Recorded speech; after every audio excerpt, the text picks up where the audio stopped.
Student, I am your Rubina ma'am. Welcome to our স্কুলওয়ালা YouTube channel. দেখো আমরা কি নিয়ে আলোচনা করছিলাম, সেটা হচ্ছে প্রোনাউন। প্রোনাউনের আমরা কি কি ভাগ দেখেছিলাম? প্রোনাউনের আমরা পার্সোনাল দেখেছিলাম, পজেসিভ দেখেছিলাম আর রিফ্লেক্সিভ দেখেছিলাম।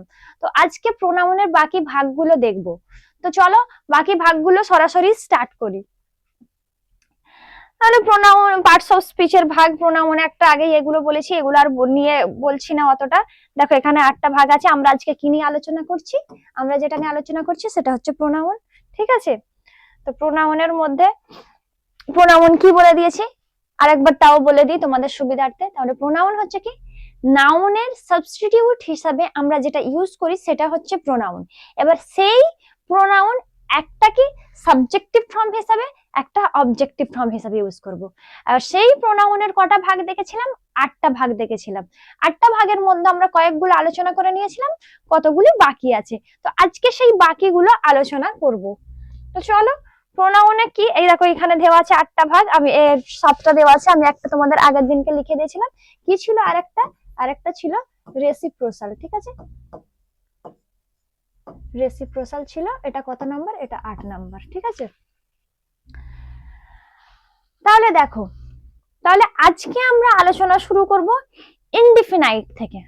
দেখো আমি তোমাদেরকে যখন আর্টিকেল পড়িয়েছিলাম, আর্টিকেল পড়ানোর সময় বলেছিলাম না, আর্টিকেলের দুটো ভাগ থাকে, কি কি? ডেফিনাইট আর ইনডিফিনাইট, মানে নির্দিষ্ট আর অনির্দিষ্ট। তাহলে ইনডিফিনাইট মানে হচ্ছে অনির্দিষ্ট। আমরা ইনডিফিনাইট আর্টিকেল দেখেছি। এখানে দেখো ইনডিফিনাইট প্রোনাউন। তাহলে কি, যে প্রোনাউনটা নির্দিষ্ট কোনো কিছু না বলে সবার ক্ষেত্রে, মানে অনির্দিষ্ট ভাবে অনেকজনের ক্ষেত্রে একটা ওয়ার্ড ইউজ করবে, সেটাকে আমরা বলবো ইনডিফিনাইট প্রোনাউন। দেখো, indefinite pronoun refers to non specific people, things or amounts. মানে কি, স্পেসিফিক হবে না, যেটা নির্দিষ্ট হবে না, তার মানে কি অনির্দিষ্ট। যেমন সামওয়ান, দেখো সামওয়ান মানে তো যে হোক হতে পারে। এনিথিং মানে যাই হোক কিছু, নোবডি কেউ না, অল, মেনি, এগুলো ইউজ হবে। ঠিক আছে, without naming them exactly, making them vague but essential for general statements. তাহলে সাধারণ ভাবে আমরা যেটা বোঝাবো সেটাই হবে। যেমন দেখো, they often use prefix like no, any, some. Prefix suffix কি? দেখো প্রেফিক্স সাফিক্স, আমি যখন প্রেফিক্স সাফিক্স নিয়ে আলোচনা করব ডিটেইলসে, তো ক্লাস করাবো তখন বলে দেব। এখন জাস্ট জেনে রাখো, প্রেফিক্স মানে যেটা সামনে অ্যাড হয় কোনো কিছুর, আর সাফিক্স মানে যেটা কোনো কিছু শেষে অ্যাড হয়ে একটা আলাদা মানে দাঁড়ায়। ওকে, এটাই হচ্ছে প্রেফিক্স আর সাফিক্স।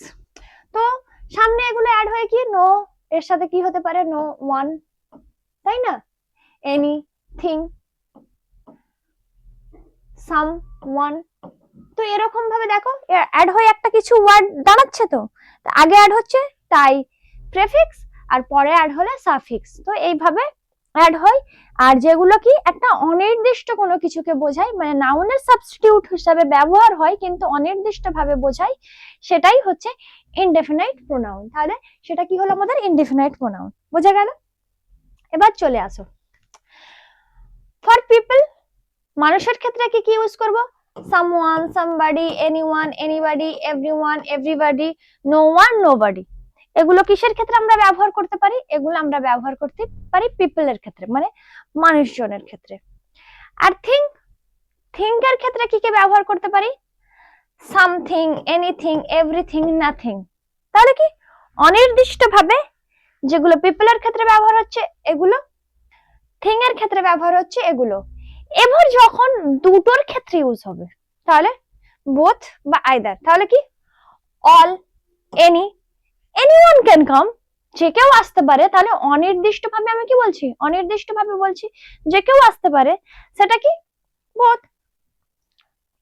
তারপরে কি দেখো, ইচ, ফিউ, মেনি, মোর, মোস্ট, নান, এগুলো এটসেট্রা। তাহলে এই গেল আমাদের ইনডিফিনাইট প্রোনাউন। ঠিক আছে, এবার এর কিছু ব্যবহার দেখো। Singular verb, most indefinite pronouns take singular verb. তাহলে দেখো সিঙ্গুলার ভার্ব কেন? বেশিরভাগ ইনডিফিনাইট সিঙ্গুলার ভার্ব বোঝায়। কারণ আমরা দেখবে যখন ক্লাস 8-এ তোমাদের সঙ্গে আমি আলোচনা করেছিলাম, একটা কবিতা ছিল, সেখানে সামওয়ান ইজ নকিং বলে একটা লাইন ছিল না? তাহলে কি কেউ একজন, তাহলে কেউ একজনটা কে? কেউ একজন, তার সাথে আমরা তখন আমি বলেছিলাম না, যখন এই ধরনের ওয়ার্ড থাকে এগুলোকে আমরা সিঙ্গুলার হিসাবে কাউন্ট করি, তাই এর সাথে আমরা কি ইজ ব্যবহার করি। এগুলো কিন্তু প্লুরাল হয় না, এগুলো সিঙ্গুলার হিসাবে ব্যবহার হয়। আমি যখন পড়িয়েছিলাম তখন বলেছিলাম তোমাদের যে এভরিওয়ান, সামওয়ান, এগুলোর ক্ষেত্রে আমরা কিন্তু সিঙ্গুলার ভার্ব ব্যবহার করতে পারি। দেখো ইজ, ওয়াজ, এগুলো সিঙ্গুলার। প্লুরাল কখন হবে? দেখো প্লুরাল হবে when referring back to a singular indefinite pronoun, use a plural pronoun. Everyone enjoyed the concert. They stood and clapped. তাহলে এটা যখন দেখবে কি হচ্ছে দে, তার মানে এভরিওয়ান অনেকজন আছে, তারপরে যখন দে বসাবো তখন, না হলে এটা ম্যাক্সিমাম ক্ষেত্রে কিন্তু সিঙ্গুলারই হয়ে থাকে। তোমরা এটাই মাথায় রাখবে যে আমরা এভরিওয়ান, সামওয়ান এগুলোকে সিঙ্গুলার হিসাবেই কাউন্ট করে থাকি। ওকে, এবার দেখো negation. Use no, nobody, nothing in negative sentence. Don't double negative. Nobody come আমি দেখবো, কিন্তু নোবডি ডোন্ট কাম এরকম লিখতে পারবো না, তাহলে কি দুবার হবে না। নট এনিবডি ডিডন্ট কাম, তাহলে এটা কিন্তু হবে না। বুঝতে পারলে? তো এইভাবে মনে রাখতে হবে।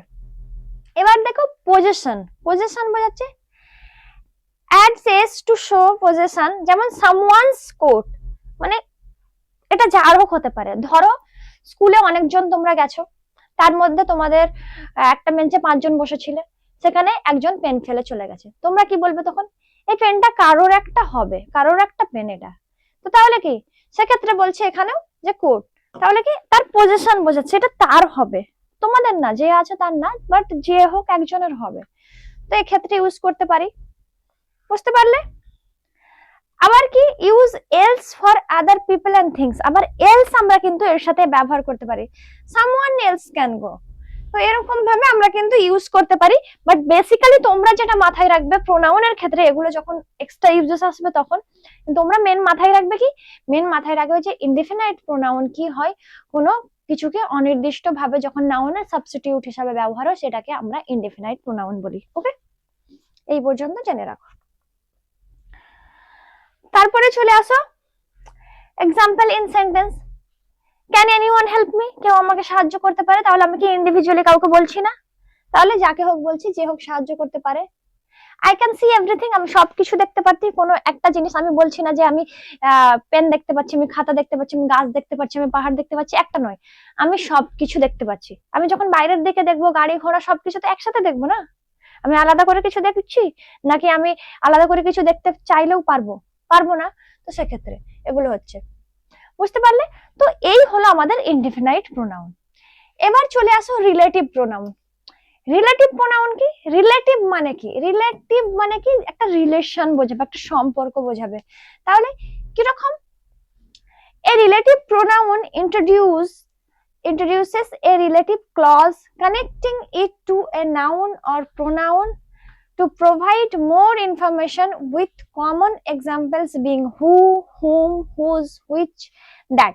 তাহলে ক্লজের কানেকশন করবে, আমি শুরুতেই বলে দিয়েছিলাম, তো এটা একটা কানেকশন করবে। These pronouns act as the subject or object within their own clause. তাহলে দেখো এক্সাম্পল দেখো, the house which Jack built। তাহলে কি দেখো এখানে টিটা বড় হাতের হবে, কারণ স্টার্টিং আমরা দা বড় হাতে দিই। তাহলে দা হাউস, এই হুইচটা কি করছে? দা হাউস সম্পর্কে বোঝাচ্ছে, হুইচ জ্যাক বিল্ড, যেটা জ্যাক বানিয়েছে। তাহলে কি করছে দেখো, এই এটার সাথে এটার একটা সম্পর্ক হচ্ছে না? তো এই যে সম্পর্কটা, রিলেশনটা যে স্থাপন করছে, কিসের মাধ্যমে করছে? দেখো এই হুইচটার মাধ্যমে। তাহলে এই হুইচটা এখানে কি হলো? হুইচটা কি নাউনের সাবস্টিটিউট হিসাবে বসছে না, দা হাউসের সাবস্টিটিউট হিসাবে বসছে। হাউসটা তো নাউন, আর হাউসের সাবস্টিটিউট হিসাবে কি বসছে? হুইচটা। যেটা কোনটা, যেটা কোনটা বলা হচ্ছে এখানে? হাউসটা, যেটা কিনা কি করেছে? জ্যাক বিল্ড করেছে। তো এই হুইচটা হলো আমাদের কি, হুইচটা হলো আমাদের এই রিলেটিভ প্রোনাউন। ক্লিয়ার? তাহলে রিলেটিভ প্রোনাউন একে কেন বলে, বুঝতে পারলে? ক্লিয়ার হয়েছে? চলো এবার কি ফাংশন এক্সাম্পল দেখো, connects clauses, links a descriptive clause to the main sentence. The book that I borrow is interesting. তাহলে the book যেটা that I borrow, যেটা আমি ধার করেছি, is interesting, সেটা কি মজাদার। তাহলে কে অ্যাড করছে? এই দ্যাটটা। তাহলে এই দ্যাটটা কি হলো আমার? এই দ্যাটটা হয়ে গেল আমার রিলেটিভ প্রোনাউন। আমি আর পি লিখছি শর্টে, বোঝা গেল? তাহলে যে একটা সম্পর্ক স্থাপন করছে তাই এটার নাম রিলেটিভ প্রোনাউন। নাউনের সাবস্টিটিউট তাই প্রোনাউন, আর সম্পর্ক করছে তাই রিলেটিভ, তাহলে রিলেটিভ প্রোনাউন। ক্লিয়ার? এখানে দেখো মডিফাইজ নাউন হিসাবে এক্সাম্পল গুলো আছে, এগুলো তোমরা দেখে নিতে পারো। ওকে,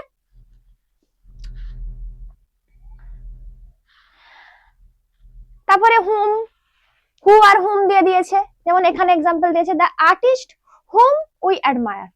আর্টিস্ট যাকে আমরা ভালোবাসি, তাহলে এই হুমটা রিলেটিভ প্রোনাউন।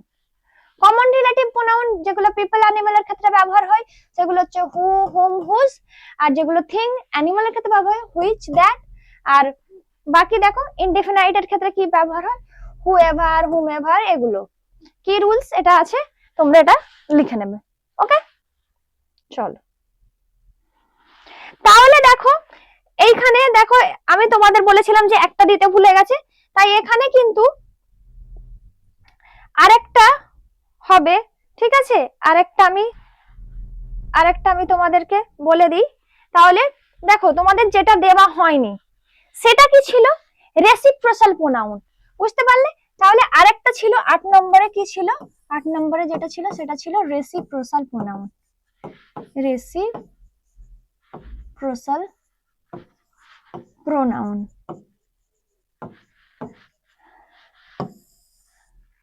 তাহলে রেসিপ্রোসাল প্রোনাউন কোনটা আমি বলেছিলাম? যেমন আমি যদি বলি x is play with y, y is play with x, তাহলে এই দুটো সেন্টেন্সকে আমি আলাদা করে কি বলতে পারি? তাহলে x and y play with each other। বা আমি আরেকটা কি বলতে পারি, এটা 1 নম্বর বলতে পারি, x and y both are friends। তাহলে দেখো এই যে ইচ আদার, এই ইচ আদারটা কিসের জন্য আমরা ব্যবহার করছি? ইচ আদারটা কার সাবস্টিটিউট হিসেবে ব্যবহার করছি? দাঁড়াও আমি অন্য কালি একটু নিই। তাহলে ইচ আদারটা আমরা কার সাবস্টিটিউট হিসেবে ব্যবহার করছি? এক্স এন্ড ওয়াই এর জন্য। এক্স এন্ড ওয়াইটা কি? নাম এখানে আমি একটা ধরেছি, তার মানে কি নাউন। নাউনের সাবস্টিটিউট হিসেবে কি ব্যবহার করছি? Each other. ইচ আদার মানে কি? একে অপরের। এই একে অপরের মানে আমরা কি বোঝাই? এই একে অপরের মানে আমরা এই রেসিপ্রোসালকে বোঝাই। রেসিপ্রোসাল মানে একে অপরের সাথে সম্পর্কিত। তারপরে দেখো সেকেন্ড সেন্টেন্স আমরা এটাও বলতে পারি x and y both are friends. তাহলে কি? তারা একে অপরের বন্ধু। বুঝতে পারলে? এই যে একে অপরের জিনিস বোঝাতে আমরা যখন নাউনের সাবস্টিটিউট হিসাবে যেটা ব্যবহার করব সেটাই হয়ে যাবে আমাদের রেসিপ্রোসাল প্রোনাউন। বোঝা গেল? তাহলে এই হলো আমাদের রেসিপ্রোসাল প্রোনাউন। ক্লিয়ার? এটা ছিল আমাদের 8 নম্বর, যেটা আমাদের পিপিটিতে আসেনি, কারণ কম্পিউটারে টাইপিং মিস্টেক হতেই পারে, তোমরা জানো। তো সেই জন্য টাইপিং মিস্টেক হয়ে গেছে, আমি জাস্ট নর্মাল একটা ছোট্ট লেখার মাধ্যমে তোমাদেরকে বুঝিয়ে দিলাম। তাহলে আমাদের রেসিপ্রোকাল প্রোনাউন তোমরা কিন্তু এটা অবশ্যই খাতায় তুলে নেবে, কারণ এটা এখানে নেই, তোমরা কিন্তু খাতায় যে যার মতো তুলে নাও বোঝার মতো। আশা করি বুঝতে পেরেছো। তাহলে ইচ আদার, তাহলে বোথ, এগুলো বোঝাতে গেলে আমরা কি করি, একে অপরের ক্ষেত্রে যেগুলোই বোঝাবে সেগুলোই কিন্তু আমাদের রেসিপ্রোকাল প্রোনাউনের আন্ডারে আসবে। কেন আসবে? কারণ ওটা নাউনের সাবস্টিটিউট হিসাবে বোঝাচ্ছে আর একে অপরের সাথে বোঝাচ্ছে, তাই হচ্ছে এটা রেসিপ্রোকাল প্রোনাউন। ক্লিয়ার? তাহলে দেখো এই ছিল আমাদের প্রোনাউনের টোটাল ভাগ। তাহলে আমরা 8টা প্রোনাউন নিয়ে আলোচনা করলাম। তাহলে বুঝতে পেরেছো? আশা করি তোমাদের প্রত্যেকটা প্রোনাউন ক্লিয়ার হয়েছে। প্রত্যেকটা কিন্তু আমি আলাদা আলাদা করে তোমাদেরকে দিয়েছি। তাহলে আমরা দেখতে পেলাম যে কোন প্রোনাউনটা কিভাবে কাজ করছে আর কেন এগুলো প্রোনাউন সেগুলোও দেখলাম। আর কি কিভাবে কাজ করতে পারে, কি কি ইউজ করব না কি কি অ্যাভয়েড করব সবকিছুই কিন্তু আমি ডিটেলসে বলে দিয়েছি। এবার তোমাদের যদি কোথাও ডাউট থাকে তোমরা কিন্তু কমেন্ট সেকশনে আমাকে জানাবে। আশা করি তোমাদের ভিডিওটা ভালো লেগেছে। যদি ভালো লেগে থাকে লাইক করবে, কমেন্ট করবে, বন্ধুদের সাথে শেয়ার করবে, আর নতুন হয়ে থাকলে সাবস্ক্রাইব করবে। পুরো ভিডিওটা দেখার জন্য থ্যাংক ইউ। পার্টস অফ স্পিচের পরের ভাগটা নিয়ে আসবো খুব শীঘ্রই তোমাদের সঙ্গে, আবার দেখা হবে খুব তাড়াতাড়ি। টাটা।